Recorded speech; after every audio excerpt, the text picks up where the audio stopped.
हो रही थी तब, और मुझसे गलती ये हुई थी लगा। नहीं, मुझे बुरा तो नहीं लगा, पर ये जो बातें सीखने वाली है तो मैं इस बात को रख लेता हूँ। हाय। तो आज अ, जब मैं काम कर रहा था और मन ही मन ये सोच रहा था कि मैं अगर ये जो काम कर रहा हूँ ये अकेला करूँगा तो मैं अकेले क्या क्या काम करूँगा और कब तक करूँगा, अ, क्या किन किन चीज़ों को कितना अच्छे तरीके से कर पाऊँगा। क्योंकि जब आप बिज़नेस करते हो तो आपको बहुत सारे काम करने पड़ते हैं। आपको प्रोडक्शन देखना पड़ता है, आपको मार्केटिंग देखनी पड़ती है, कस्टमर हैंडलिंग करनी पड़ती है। एक नॉर्मल चीज़ों में से यानी ये चीज़ होती है। अगर आप सर्विस बिज़नेस में हो तो आपको सर्विस देखनी पड़ती है। जब आप अकेले करते हो तो वन टाइम पे आप एक ही क्लाइंट पकड़ोगे, ये कह के तो इन सब केस को जब आप अपने बिज़नेस को स्केल करते हैं, जैसे कि मैं ट्राई कर रहा हूँ अपना बिज़नेस को स्केल करने के लिए, देन जल्दी मैं ये ट्राई कर रहा हूँ स्विगी एंड जोमेटो पर ये अपना बिज़नेस लॉन्च करने के लिए। तो उसके लिए मुझे एक आ रहा था कि यार मैं चीज़ों को कैसे कर पाऊँगा, क्या-क्या कर पाऊँगा? क्योंकि ये सारी जो चीज़ें हैं, जो दिखती हैं, ये फ्रंट की चीज़ें, वो सबको समझ में आती है, पर जो बैकग्राउंड में चलता है मेंटेनेंस वाला वर्क, इसके बारे में कोई कहीं लर्निंग्स देखने को नहीं मिलती है।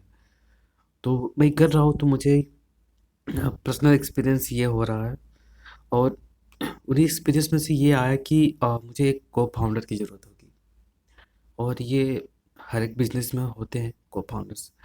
को-फाउंडर्स बेसिकली क्या होते हैं? आपके पार्टनर्स। पार्टनर्स यानी इक्विटी लेवल पे जो आपके बिज़नेस ग्रो करने में हेल्प करते हैं, उस बिज़नेस में काम करते हैं। या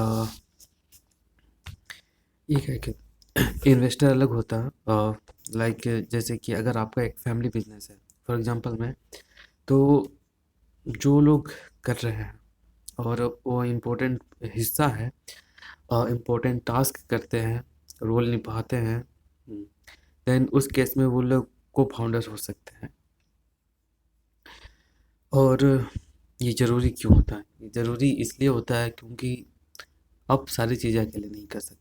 अगर आपको लॉन्ग टर्म पे बहुत ज़्यादा स्केल करना है, और तो उस केस में आपको को-फाउंडर लगेंगे, जो आपको पर्टिकुलर टास्क वो हैंडल करे और पर्टिकुलर टास्क आप हैंडल करो, ताकि उसके रिगार्डिंग जो भी रिस्पॉन्सिबिलिटी है वो उसको मैनेज कर दे और हैंडल करे, और कुछ चीज़ों को आप करो। तो इस तरीके से होती है, जो कि नॉर्मल है, बहुत नॉर्मल है। और इसके फ़ायदे भी है कि स्केल कर पाते हैं, बहुत हेल्प होती है। और ये कह के, पर हमें लगता है कि जब तो को-फाउंडर होते हैं तो इक्विटी उस कंपनी में डिवाइडेड हो जाते हैं, बट इससे ज़्यादा फ़र्क नहीं पड़ता, क्योंकि फॉर एग्ज़ाम्पल अगर आप 100 रुपीज़ की बिज़नेस कर रहे हैं, तब आप अकेले कर रहे हैं तो आपको 100 रुपीज़ ही मिल रहे हैं। पर जब आपके को-फाउंडर आ जाते हैं तो अब इक्विटी क्या है, 50% हो जाती है। पर देन आपका बिज़नेस जो है, ये मोर देन 200 रुपीज़ की होती है, या मोर देन इतना होती है। देन इस केस में आपको 50% 100 रुपीज़ प्लस हो जाती है। देन इस केस में इक्विटी मैटर नहीं करती है।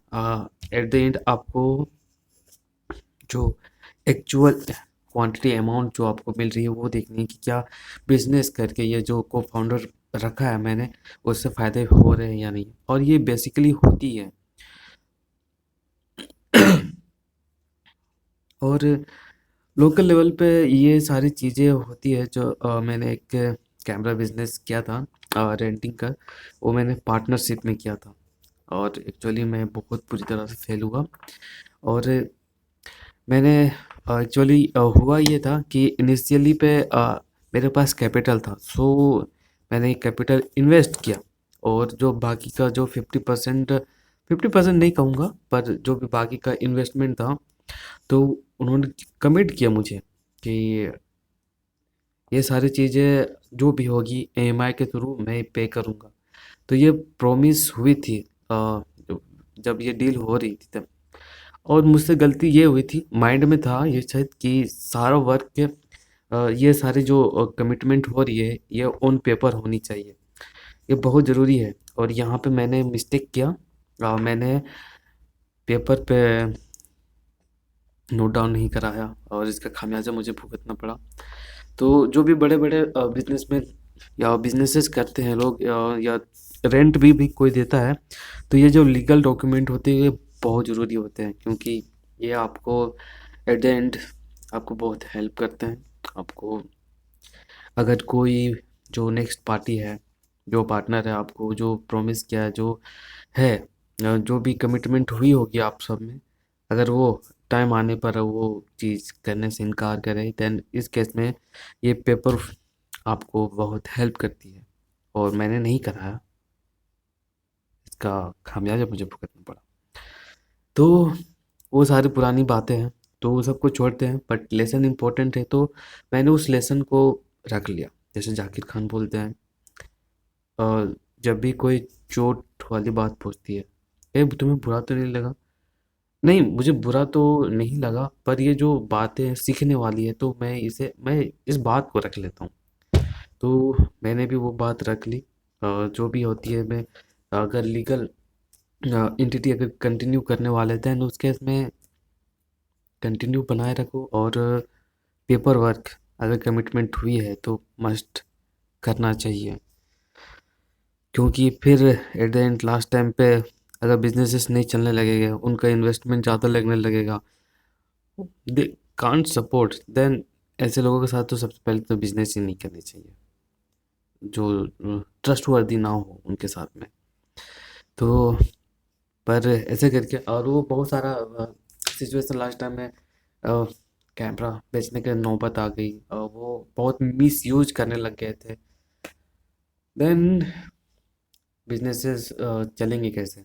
वो उनका कांटेक्ट था, दोस्त थे, तो उनको फ्री में सर्व करना स्टार्ट कर रहे थे, तो मोनेटाइज कैसे हो पाएगा? और जाने अनजाने में पता नहीं पी के लुढ़क गया था, तो कैमरा के लेंस ही चेंज कर कोई कर लिया था। बाद में पता चलता है कि ये लेंस चेंज हो गया है, देन फिर लगा क्या इतना सारा, ये जो है ये तो टोटली नुकसान है। और उस बिज़नेस में मैंने कैपिटल तो हुआ नहीं, बट मुझे 60% का लॉस हो गया।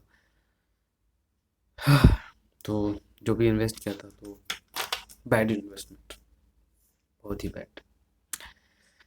विजन अच्छा था, बट बैड इन्वेस्टमेंट ये हो गई। और वो अगर उतने पैसे मेरे अगर बैंक अकाउंट में होते, तो देन थोड़ा सा रीच और होता जितना हूँ अभी।